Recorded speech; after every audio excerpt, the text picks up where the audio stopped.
Breaking news right now in WRAL, a massive fire burning in downtown Raleigh.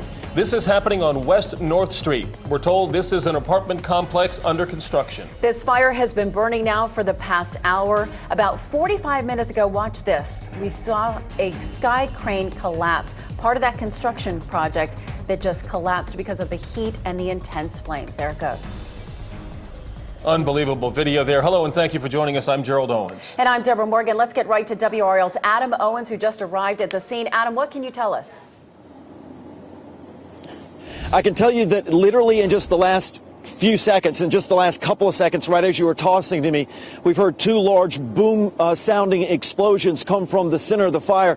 We're being kept, as well as everyone else, about 2 blocks from this massive fire, as you called it. That's exactly the word you need to use. This is a massive fire. I'm going to step out of the way, let Pete James move in. Keep in mind, as I just mentioned to you, this fire is 2 city blocks here in downtown Raleigh away from us. That's as close as the authorities are letting us at this point. But you can see on several buildings close to us, again, at least 1.5 blocks, 2 blocks away, there are small fires on other buildings. It is quite likely that by the time all of this is said and done and is finally under control, that we're going to discover there are more buildings than we might have assumed that have caught fire in at least some way or another. Let's take a look at video that has been coming into the newsroom, really from just all sources. As best we can gather at this point, this fire started at 400 West North Street in downtown Raleigh. It appears to be an area where there are apartments of some sort that are under construction at the time. And as you mentioned at the top of the show, we've been getting some video rolling and monitoring video from our tower cam at the station.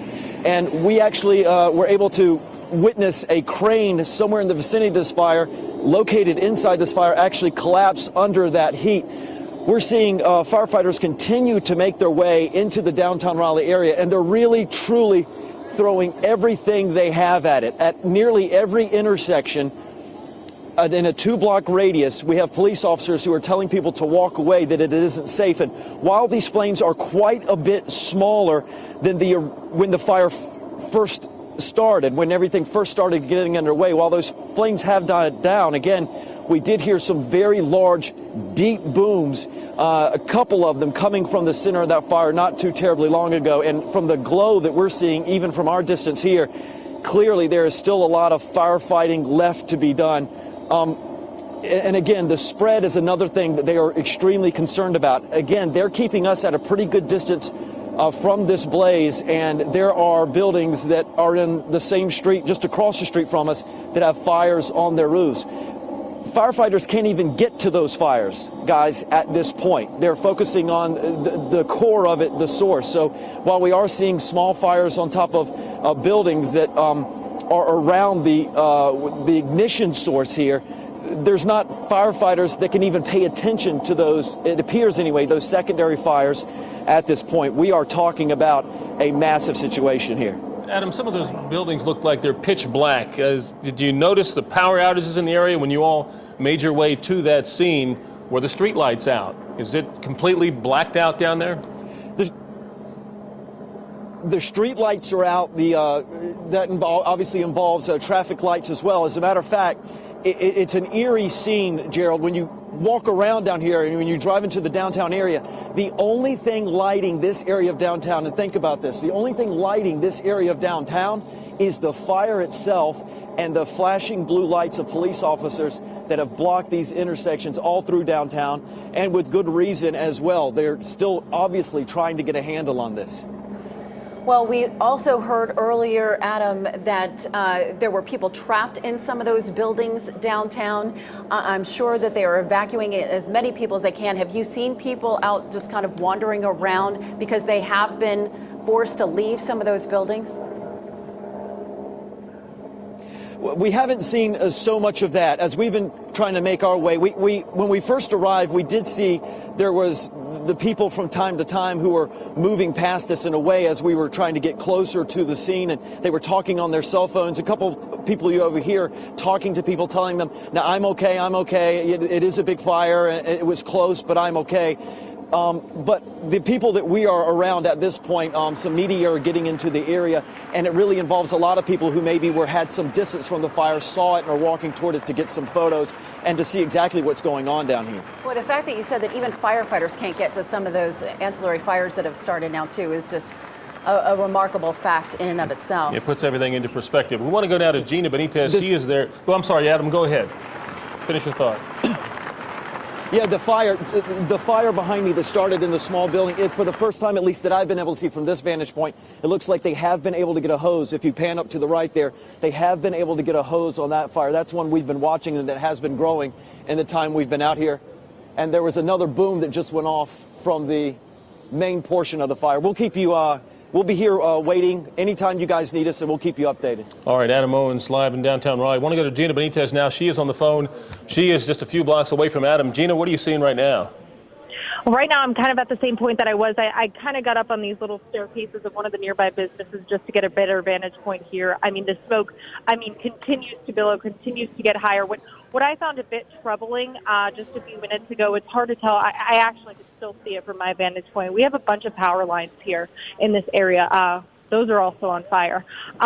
So obviously potentially creating yet another hazard here. It's just a little bit troubling here, seeing that as well. I talked to somebody who just came by here. I got a chance to speak with a few people during that break there, and one of them told me that she talked to a man who had an Airbnb in one of these neighboring apartments, and they were just like, get out. And, they just came down, and obviously they are traveling here, tourists, and they just got out, and that's really, the extent of what they knew.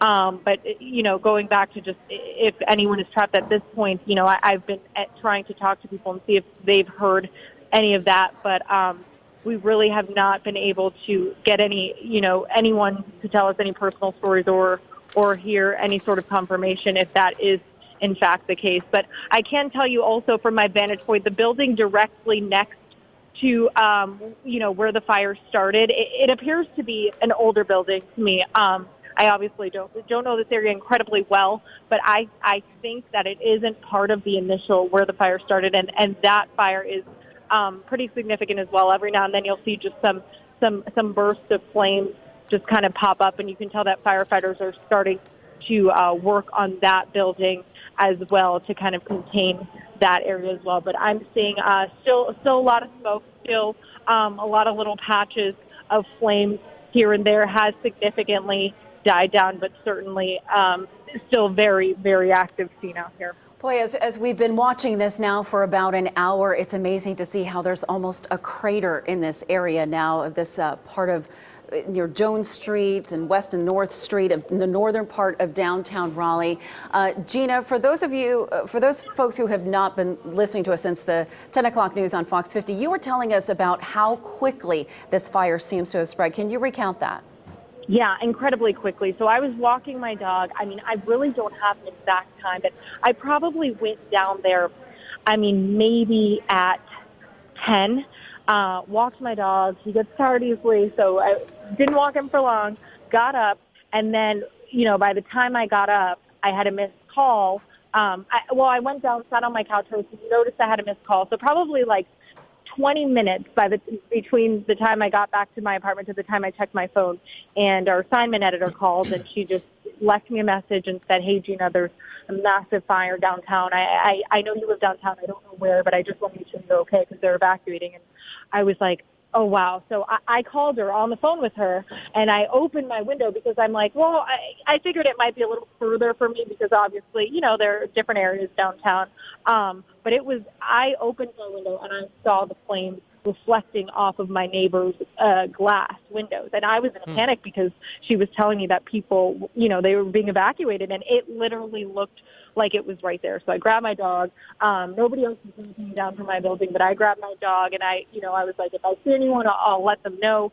But then I realized once I got down that it was, a few blocks away, but that's just how huge it was and how big the flames were. You could see it for a long time. It looked like it was right there. And how quickly it spread. Right now we're looking at some video of some of the collateral fires from the building, some bushes on the ground near the building.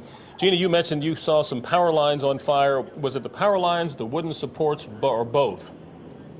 From what I can tell, it appears to be the power lines. You know, we have so much smoke in this area, so what I saw, it appeared to be the power lines, but honestly, it could very well be the wooden support as well. But it did look like those power lines were on fire as well. As we continue to follow this breaking news of this massive fire in downtown Raleigh that's been burning now for about an hour, it is with awe that we are watching this happen right in downtown Raleigh on the northern section. We want to listen to an interview that Greg Clark, our photographer, got just a few minutes ago. This is from Jake Rainier. Let's hear what he had to say. What would you say? Have you ever seen anything like this? Not in Raleigh, no. It's sad, is what it is. I'm hoping that the whole block isn't on fire, and not, you know. Well, there you hear a lot of people asking themselves questions, and we're seeing photographs that have been sent in by our viewers, and we encourage you to send in your pictures through the WRAL app or on Facebook. We will certainly get those on the air, and we appreciate it. We appreciate all the help that we can get. You're looking right there at a crane that collapsed earlier this evening. That's what the circle is encircling. As you can see how massive these flames were, this is just within the last hour. Of course, right now things have tamped down considerably, but we can't see in front of that little low-rise building right at the bottom of that circle. So that's where a lot of the attention is being focused right now. There you see it. On the other side of that building is where the firefighters are still dumping a lot of water. At least in the past hour, what we were seeing before was we were seeing flames that were several stories into the air, probably from the right side of your screen there, as high as that high-rise building there. They have been able to at least get a handle on this fire to the point where we don't see those flames shooting up into the sky. Although when Adam Owens was just reporting about 2 more booms that he heard, I did see it did appear that that fire reignited and did start to flame up again. So firefighters there working tirelessly to try to be able to get a handle on this fire. You can see the ladder trucks and all of the water that they're pouring on these fires that have now spread to some of the other buildings as well. Yeah, we are efforting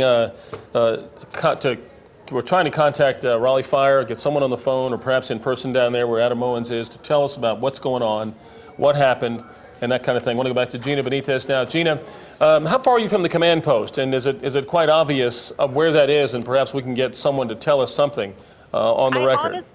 I honestly just saw the command post drive by me, and I stayed where I was just because it was the best vantage point at the time, and I wanted to give you all, exactly what was happening out here. But I am going to just jump down from here now that it is kind of tapered off just a little bit and see if I can find them just to get some more information confirmed.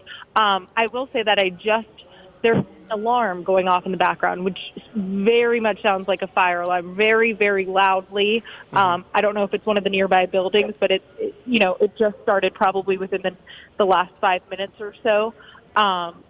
Building alarm here. So they actually, there was some noise that just came from the building, and it seemed like they just started significantly hosing down the flames on that building there to the left of where this fire started here. So it seems like it's dying down a bit, so that seems to be the water hitting the side of the building there. So we're going to jump down from here. The scene is actually starting to clear out. A lot of people have just kind of started to go home, get in their cars, kind of just leave here, and the downtown area is quieting down a bit. And we do have some traffic in the area, as you mentioned. I know Gerald asked about that earlier. But it really, considering the circumstances, it isn't really too bad. I mean, people are being very good, very nice out on the roads. There are quite a few cars down here, probably more than usual. But nobody is really, driving erratically. It's not extremely packed to where people can't get to where they need to go. So, everybody is playing nice out here. But we are going to step down from this area here and try to find some officials to try and get some more information confirmed for y'all. Gina, before I let you go, did you notice, are they closing down some of the bars and restaurants on Glenwood South, and are people leaving that area at this point? Are everybody just trying to get out of downtown Raleigh? You know what? When I was walking by the bars, I'd say probably 20, 30 minutes ago or so, all the bars were still, had people in there. They were still open. Nobody really seemed to leaving. The people who were inside, obviously some people went out, but it does appear at this point, because parking spots are starting to clear in this area, so it does appear that people are kind of starting to leave and go home. But from what I know, businesses still open as of right now. And can you tell from perhaps seeing firefighters or police officers come and go if the mood has tamped down a little bit? Do they seem a little bit more at ease with this fire seemingly more under control than certainly it was an hour ago? You know, truthfully, we are across the railroad track, so I haven't been close to any roadblock or any fire official, police official in quite some time. So I really don't know exactly what the mood is like, but I can tell you that as far as the police traffic down here, the firefighter traffic, no more sirens. It seems like they've kind of stopped calling in the resources. Seems like they have everything they need at this point. So on that end, it has quieted down a bit. All right, Gina, thank you. Go ahead and try to see if you can get any more information for us. We are going to kind of bring everybody back up to speed here and start from the beginning. This is now a 5-alarm fire that broke out shortly after 10 o'clock that we have been following. It started when we saw the fire from our camera at the Museum of Natural Sciences on Jones Street. We could see it a few blocks away. It was a massive fire. Gina talked about how it seemed to be within minutes that all of a sudden this fire was to a massive stage. We did hear reports that firefighters were worried about people trapped in some of the buildings, that some of the ancillary buildings nearby were also on fire. So they have been trying to put out fires as this fire has spread. Adam talked about hearing several explosions, some booms coming from that fire still more than an hour later. And we've seen the fire jump. We saw right near our camera vantage point on the Doug Sutton Insurance Services building, a little fire on top of that roof. Firefighters are having to deal with that in addition to putting out this massive fire. So they have absolutely had their hands full. Adam Owens is down there live. Let's go back to him. Adam, what has changed since we last talked to you? Well, one thing that's changed is our position. We have moved to McDowell and Jones Street. It's difficult to tell because a lot of the lights are out down here, but McDowell and Jones Street. And you can see all of the people who are in the downtown area, all of these first responders who are doing everything they can to try to put down these flames. And it appears, as you mentioned, that they have made a lot of headway, but I'm still seeing a strong glow from 2 blocks away over the tops of the buildings here in downtown Raleigh. We're seeing a couple, it looks like some of their tall ladder trucks. They're trying to get them up as high as they can and get some water down on those flames as well. And I can tell you the tops of those ladder trucks are just completely swirled in smoke. And as you can see to what lengths they're going to, if we can pan down here to the ground with photojournalist Pete James. Again, we're a couple blocks away from this fire, and you're looking at some of the fire hose right here. They have hooked to fire. They clearly do not have this charged at the time, but hooked to hydrants. Again, blocks away, just in case they need more firepower or more water power, as the case may be. This may have a lot to do with the fact that they're worried about buildings apart from where this fire started at this location, and we've been talking about they're worried about other fires maybe starting, this fire jumping to other buildings. We've already seen that happen a few times. I was just talking to a gentleman who initially, when the fire first started, tried to get close. He wanted to get a few pictures, wanted to get some video. It turned into it started as an opportunity for him to get some maybe cool pictures and video, but he says quickly and in a hurry, it started getting very hot and very big. And he was telling me that he was actually backing away, trying to move away.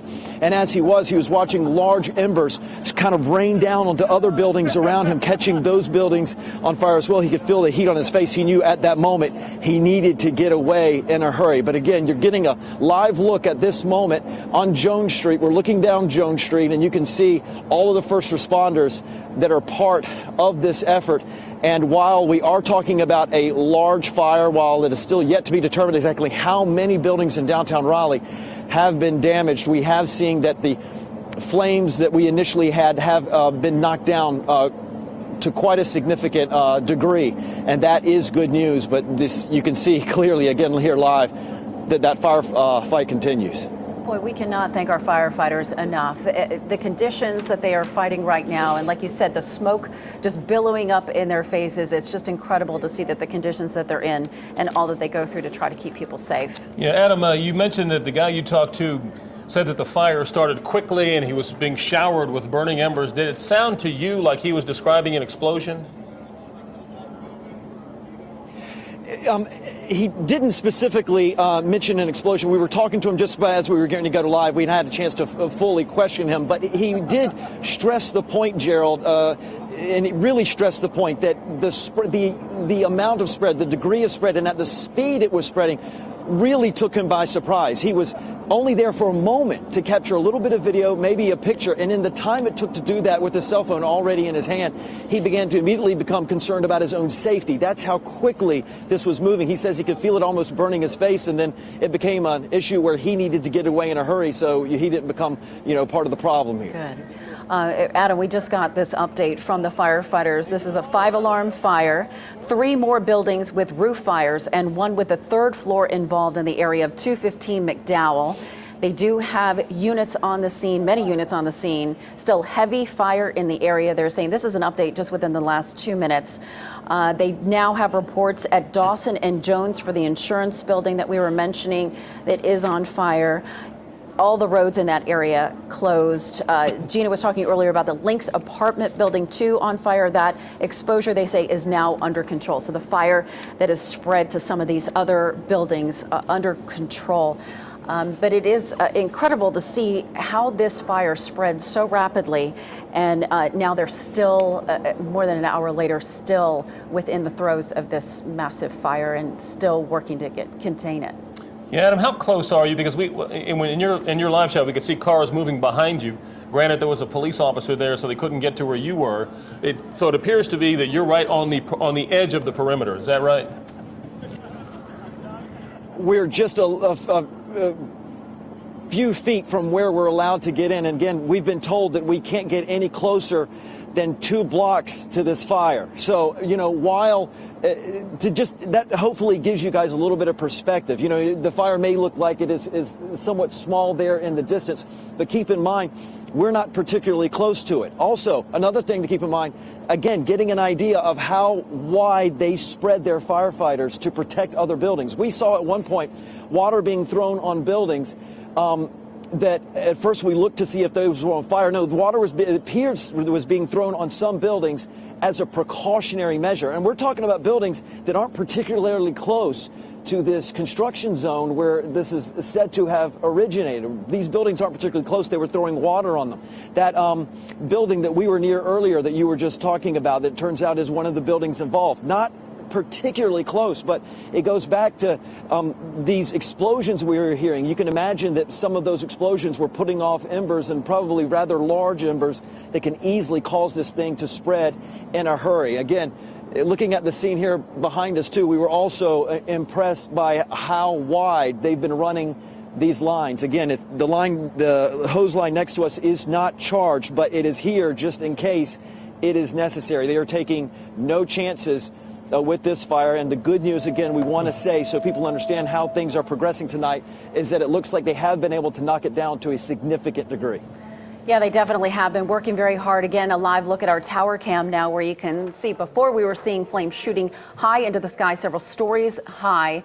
And now at least we're still seeing that orange glow, but we don't see the flames shooting up as much as we were just a short time ago. And you wonder how much of that orange glow are the lights that the firefighters are putting on the actual fire itself as they continue to knock it down. So perhaps, if you're hoping that the glass is half full, you hope that's the case, as opposed to that still being flames burning like they were before. And we were noticing too at 10 o'clock, you could see the flashing coming from that other building, several of the other buildings. The fire alarms are going off in those other buildings as this massive fire is being fought right now in downtown Raleigh. One thing this fire has done is it has spurred people to reach out to us on social media. We have some social media posts we'd like to share with you right now. And again, we encourage you to do so. If you live in the area or you were down there perhaps at a restaurant or a bar, you can send it to WRL, our Facebook page, #RaleighFire. Can we pull some of those full screen? Okay. We can't do that right now, but by all means, share your experiences with us. This is another way we continue to beef up our coverage on this major breaking news story. A massive 5-alarm fire burning right now in downtown Raleigh on a night where a lot of people are out having a good time, watching college basketball perhaps in a bar or a restaurant. You know, at least Mike Mays was telling us an hour ago that the winds have died down considerably compared to what they were yesterday and even earlier today. But the fire itself creates a wind that then helps it to spread as well. But at least, hopefully, it's cold out there right now. It's in the mid-30s. And also the winds have died down to hopefully help firefighters in their efforts to get this under control. Yeah, this has been burning for over an hour now. And the first calls that came in, we were concerned that perhaps some people were trapped in a building. We're still trying to find out if that indeed is the case. Certainly, this is a kind of situation where information comes in constantly throughout the night, so things may change on a moment's notice.